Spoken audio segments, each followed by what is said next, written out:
Bharatiya Janata party के राष्ट्रीय अध्यक्ष आदरणीय अमित शाह जी,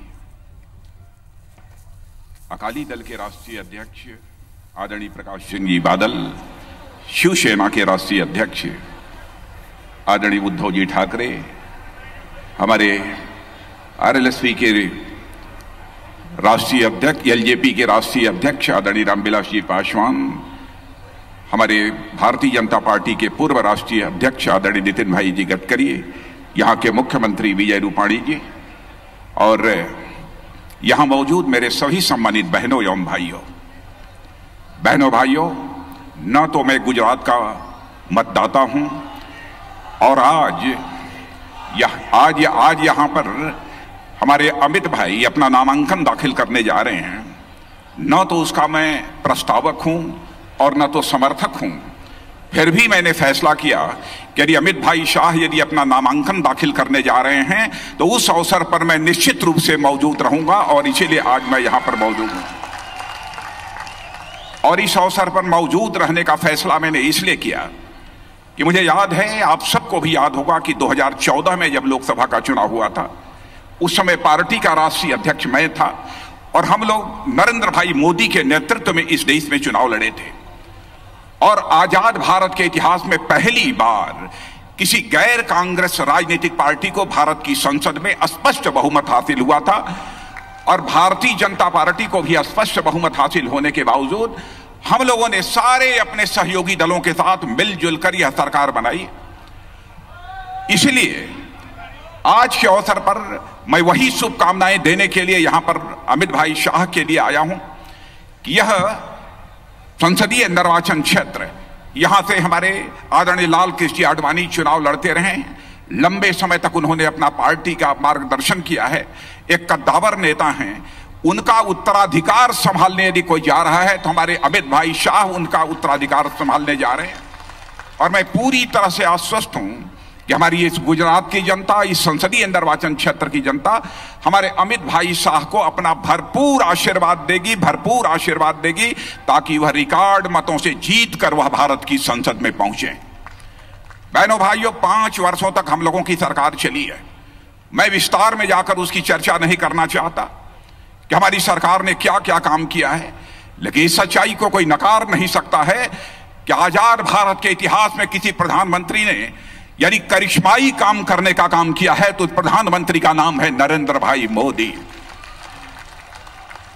आज के 5 साल पहले कोई यह कल्पना भी नहीं कर सकता था कि जो भारत दुनिया में गरीब देशों की कतार में खड़ा हुआ दिखाई देता था, लोग यह मानते थे कि यह तो बहुत कमजोर देश है, गरीब देश है, बेरोजगारों का देश है, यह धारणा बनी हुई थी। बहनों भाइयों, हम सबको सचमुच बधाई देनी चाहिए ऐसे प्रधानमंत्री को जिसने 5 वर्षों के अंदर एक ऐसा करिश्माई काम किया है कि आज भारत ही नहीं बल्कि विश्व का अर्थशास्त्री सच्चाई को स्वीकार करता है कि विश्व में सर्वाधिक तेजी से आगे बढ़ने वाली अर्थव्यवस्था यदि किसी देश की है तो हमारे और आपके देश या भारत की है। बहनों भाइयों, यह सभी सच्चाई को स्वीकार करते हैं। अर्थव्यवस्था के आकार की दृष्टि से देखा जाए तो जो भारत 2014 के पहले दुनिया के टॉप 10 कंट्रीज में 9वें स्थान पर था, वह भारत 5 वर्षों के अंदर बहनों भाइयों दुनिया के टॉप 10 कंट्रीज में 6th पोजीशन पर आ गया है, जिसकी रैंकिंग 6th आज हो गई है। और इसी वित्तीय वर्ष में यह हमारा भारत दुनिया के टॉप 10 में 5वें पायदान पर खड़ा होगा। यह हम सबके लिए गौरव की बात होगी।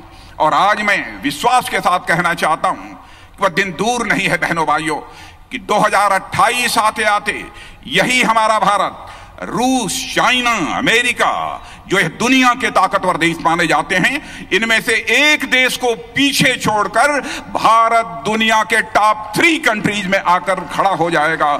इसका श्रेय यदि किसी को जाता है तो भारत के यशस्वी प्रधानमंत्री नरेंद्र भाई मोदी को जाता है। बहनों भाइयों, अंतर्राष्ट्रीय जगत में भारत की प्रतिष्ठा बढ़ी है। कौन इस सच्चाई को नकार सकता है? सभी इस सच्चाई को मानते हैं। सारी दुनिया इस सच्चाई को स्वीकार करती है कि भारत का नेतृत्व इस समय सशक्त हाथों में है, बलवान हाथों में इस समय भारत का नेतृत्व है। सभी सच्चाई को स्वीकार करते हैं। विडंबना यह है कि हमारे विरोधी दल के नेता और कांग्रेस पार्टी के राष्ट्रीय अध्यक्ष अब शब्दों का प्रयोग हमारे प्रधानमंत्री के संबंध में करते हैं। बहनों भाइयों, आपसे नहीं बल्कि सभा के माध्यम से समस्त देशवासियों से, देश की जनता से मैं अपील करना चाहता हूं, जिसने देश की प्रधानमंत्री के लिए अब शब्दों का प्रयोग किया है, ऐसी राजनीतिक पार्टी को सख्त से सख्त सजा दी जानी चाहिए इस चुनाव में लोकतांत्रिक तरीके से। यह मैं आप सबसे अपील करना चाहता हूं। जीवट के साथ पुरजोर तरीके से आप सभी कार्यकर्ताओं को, बहनों भाइयों, अपना 1 महीने 1.5 महीने सारा कामकाज छोड़कर भारतीय जनता पार्टी को और अपनी एनडीए को उच्च शिखर पर ले जाने के लिए हम सभी को प्रयत्न करने की आवश्यकता है। जिस प्रधानमंत्री ने ऐसी सरकार चलाई हो कि बहनों भाइयों, उसके पहले भी आपने कांग्रेस की सरकारों को देखा है, लेकिन 5 वर्षों में कोई भी मां का लाल, चाहे वह भारत का रहा हो अथवा दुनिया का रहा हो, उंगली उठाकर नहीं कह सकता है कि हमारे प्रधानमंत्री के दामन पर अथवा किसी मंत्री के दामन पर एक भी भ्रष्टाचार की दाग लगी हुई हो। और यह राहुल गांधी पार्टी के, कांग्रेस पार्टी के राष्ट्रीय अध्यक्ष, यह कहते हैं चौकीदार चोर है। बहनों भाइयों, मैं कहना चाहता हूं और नौजवानों आपसे भी कहना चाहता हूं, डंके की चोट पर बोलो, चौकीदार चोर नहीं है बल्कि चौकीदार प्योर है। डंके की चोट पर बोलो कि चौकीदार चोर नहीं है बल्कि दोबारा पीएम बनना श्योर है। डंके की चोट पर बोलो कि भारत की समस्याओं का समाधान भी श्योर है। डंके की चोट पर बोलो, सारी समाधान, सारी समस्याओं का वही क्योर है। यह विश्वास लेकर हम सबको आगे बढ़ने की जरूरत है। जहां तक बहनों भाइयों, जो कुछ भी बालाकोट में हुआ है, सर्जिकल स्ट्राइक, उसको लेकर भी राजनीति की जा रही है, उसका राजनीतिकरण करने की कोशिश की जा रही है और कहा जा रहा है कि प्रधानमंत्री को इसका श्रेय क्यों दिया जाना चाहिए। मैं पूछना चाहता हूं कांग्रेस के लोगों से, भूल गए वो 1971 जबकि भारत और पाकिस्तान के बीच युद्ध हुआ था और भारत की बहादुर सेना ने अपने शौर्य और पराक्रम का परिचय देते हुए पाकिस्तान के 2 टुकड़े कर दिए थे। पाकिस्तान बन गया था और बांग्लादेश बन गया था। उस समय भारत की संसद में खड़े होकर हमारे नेता श्रद्धेय अटल बिहारी वाजपेयी जी ने इंदिरा गांधी की सराहना की थी और सारा हिंदुस्तान उस समय इंदिरा गांधी का जय जयकार कर रहा था, इंदिरा गांधी जिंदाबाद का नारा दे रहा था। यदि हमारे प्रधानमंत्री ने दृढ़ इच्छा शक्ति का परिचय देते हुए जो हमारे सीआरपीएफ के जवानों पर फिदायीन हमला करके 40-42 जवानों को मारा गया था, यदि उसका बदला लेने के लिए उन्होंने अपनी दृढ़ इच्छा शक्ति का परिचय देकर जो काम किया है बहनों भाइयों, तो हमारे प्रधानमंत्री का जयकारा क्यों नहीं होना चाहिए, उसकी सराहना क्यों नहीं होना चाहिए? इस सवाल का मैं आपसे जवाब पूछना चाहता हूं। और मैं आपसे यह भी कहना चाहता हूं बहनों भाई, जब भी हमारी सेना ने शौर्य और पराक्रम का परिचय दिया है, उसके लिए आवश्यक होता है कि इस लोकतांत्रिक व्यवस्था में जो राजनीतिक पार्टी सत्ता में है और जो सत्ता का मुखिया है, वह अपनी राजनीतिक इच्छा शक्ति का परिचय दे। 26/11/2008 का जो मुंबई का कांड हुआ था, उस समय कांग्रेस की सरकार थी और कुछ भी पाकिस्तान के खिलाफ उस समय नहीं कर पाए, जबकि बड़ी संख्या में लोग हमारे मुंबई में 26/11/2008 के आतंकवादी आक्रमण में मारे गए थे। कुछ नहीं किया। राजनीतिक शक्ति और हमारे सेना के जवानों का शौर्य और पराक्रम दोनों ताल से ताल मिलाकर चलते हैं बहनों भाइयों, तो मैं विश्वास के साथ कह सकता हूं कि हमारे देश के सेना के जवानों के शौर्य और पराक्रम को दुनिया की कोई ताकत चुनौती नहीं दे सकती है। यह बात मैं दावे के साथ में कहना चाहता हूं।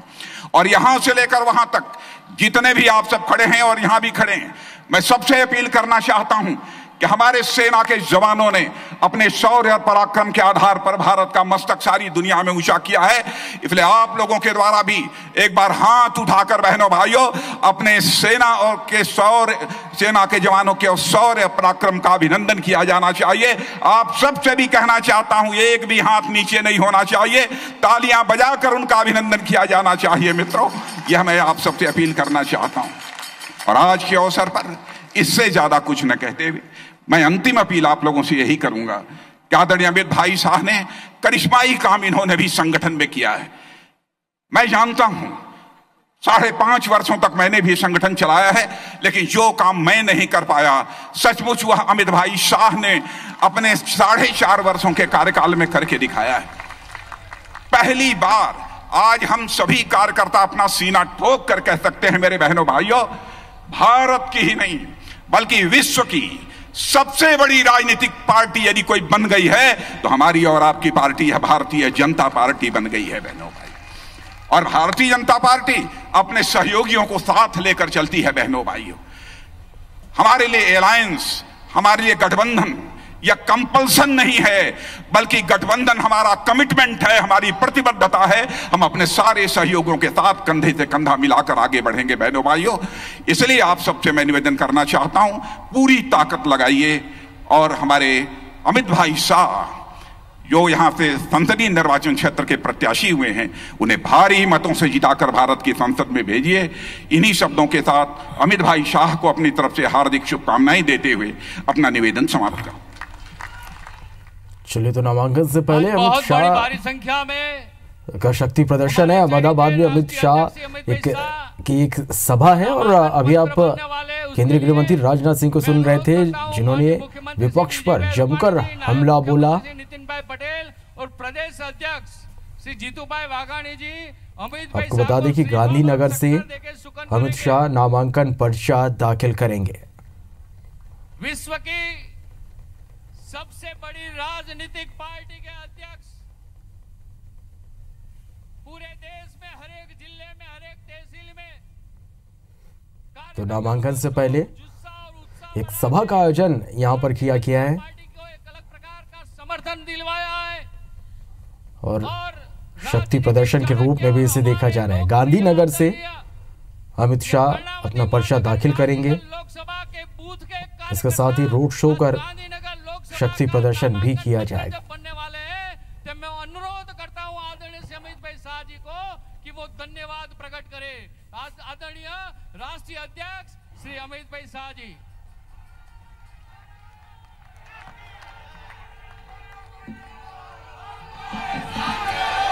मेरे साथ बोलिए, भारत माता की। अरे क्यों भाई, ऐसी आवाज है? मोदी जी नॉर्थ ईस्ट में, वहां तक आवाज जानी चाहिए। मेरे साथ दोनों हाथ उठाइए, पूर्ण बहुमत की सरकार का संकल्प लीजिए और प्रचंड आवाज से बोलिए, भारत माता की, भारत माता की। मंच पर उपस्थित भारत के गृह मंत्री श्रीमान राजनाथ सिंह जी, हम सब के वरिष्ठ नेता, शिरोमणि अकाली दल के अध्यक्ष श्रीमान प्रकाश सिंह बादल जी, हमारे पूर्व अध्यक्ष और केंद्रीय मंत्री श्रीमान नितिन गडकरी जी, शिवसेना अध्यक्ष आदरणीय उद्धव ठाकरे जी, बिहार और देश के दिग्गज नेता जो सन 75 से राष्ट्रीय राजनीति में अपना योगदान दे रहे हैं, ऐसे श्रीमान रामविलास पासवान जी, केंद्रीय मंत्री भाई पीयूष गोयल जी, गुजरात के मुख्यमंत्री विजय भाई, गुजरात प्रदेश भाजपा के अध्यक्ष महोदय श्रीमान ओम माथुर जी, और आज इस रोड शो की शुरुआत पर आए हुए प्यारे कार्यकर्ता भाइयों बहनों, आप सभी को मेरा नमस्कार। आज गांधीनगर लोकसभा क्षेत्र से मैं भारतीय जनता पार्टी के प्रतिनिधि प्रत्याशी के रूप में नामांकन करने जा रहा हूं। जब मैं इस चौराहे पर सरदार पटेल कॉलोनी के रोड पर खड़ा रहकर यहां बोल रहा हूं, तब मुझे 1982 के दिन याद आते हैं। इसी नारायणपुरा वार्ड की संघवी हाई स्कूल बूथ के एक बूथ के अध्यक्ष के रूप में मैंने अपना काम शुरू किया।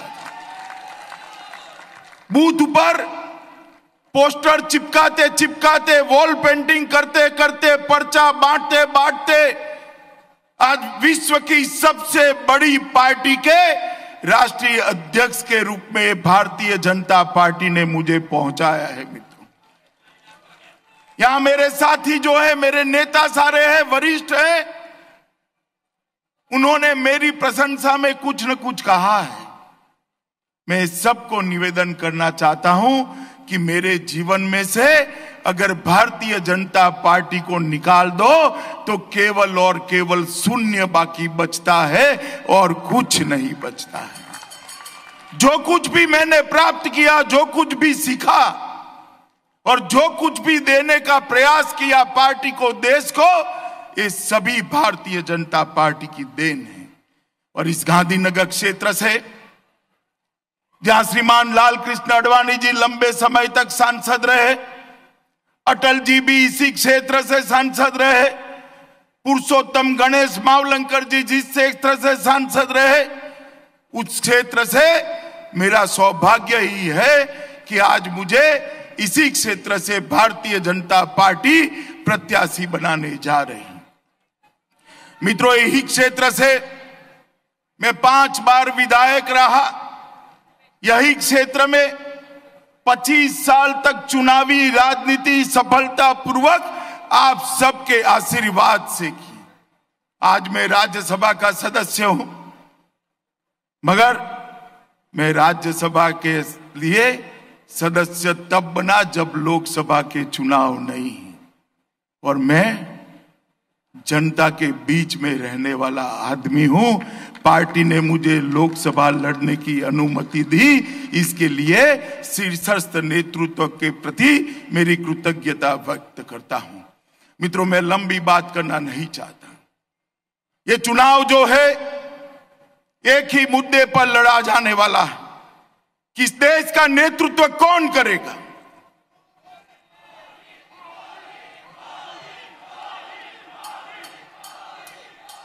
आज ये देश का नेतृत्व कौन करेगा मैं पूछता हूं तो अरुणाचल से कन्याकुमारी और कामरूप से लेकर गांधीनगर तक हर जगह एक ही आवाज आती है, मोदी मोदी मोदी मोदी मोदी। और 5 साल के अंदर ही ये विश्वास क्यों बना है? 5 साल के अंदर ही गुजरात का एक मुख्यमंत्री, जो मुख्यमंत्री बनने के पहले गांव का प्रधान का चुनाव भी नहीं लड़ा था, वो आज पूरी देश की जनता का लाडला क्यों बना है? क्योंकि 70 साल तक देश की जनता जिस नेता की राह देख रही थी, वो नेतृत्व देश की जनता को श्री नरेंद्र मोदी जी में दिखाई पड़ता है। मेरे पूर्व अध्यक्ष नितिन जी यहां बैठे, राजनाथ जी बैठे हैं। भारतीय जनता पार्टी एक विचारधारा की पार्टी, दीनदयाल उपाध्याय जी के अंत्योदय गरीब कल्याण के सिद्धांत पर आगे बढ़ने वाली पार्टी, देश के 50 करोड़ गरीबों के जीवन में उजियारा लाने का प्रयास एक 5 साल के अंदर देश के प्रधानमंत्री नरेंद्र मोदी जी ने किया है। और राजनाथ सिंह जी ने अभी बात की, एयर स्ट्राइक की बात की, सर्जिकल स्ट्राइक की बात की। मित्रों, आज देश के सामने सवाल है कि देश को सुरक्षा कौन दे सकता है? और देश को सुरक्षा एक ही व्यक्ति दे सकती है, एक ही पार्टी दे सकती है।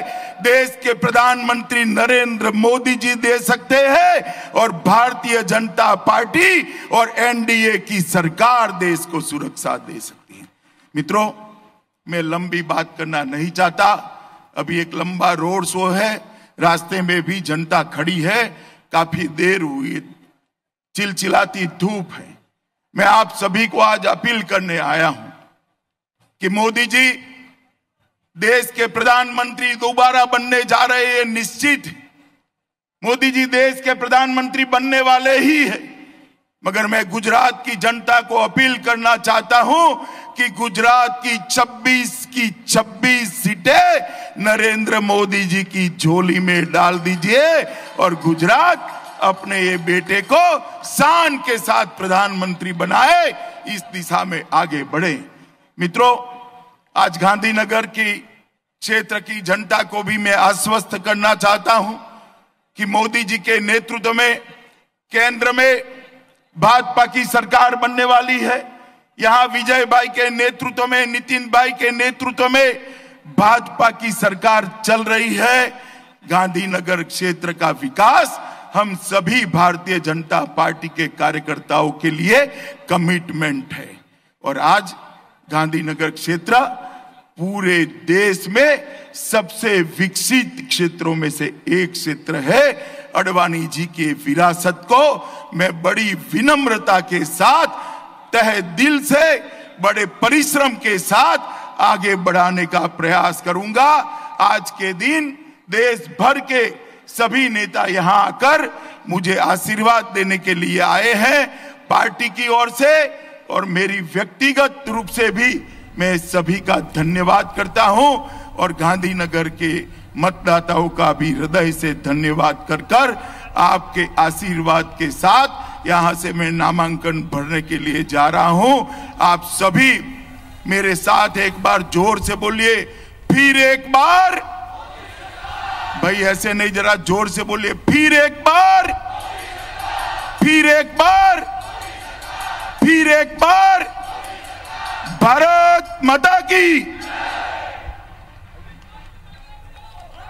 अब हमारे राष्ट्रीय अध्यक्ष और नेतृत्वगण जो नामांकन दाखिल करने से पहले अमित शाह के सभा को यहाँ पर संबोधित कर रहे थे और इसके बाद नामांकन दाखिल करने के लिए यहाँ से रवाना होंगे। रैली के स्वरूप रथ में बैठ गए नामांकन भरने के लिए जाएंगे। ऋषि कुमार श्लोक करेंगे। उन्होंने कहा कि प्रधानमंत्री नरेंद्र मोदी दोबारा प्रधानमंत्री बनने जा रहे हैं। ब्यूगल बजाइए, शंखनाद कीजिए।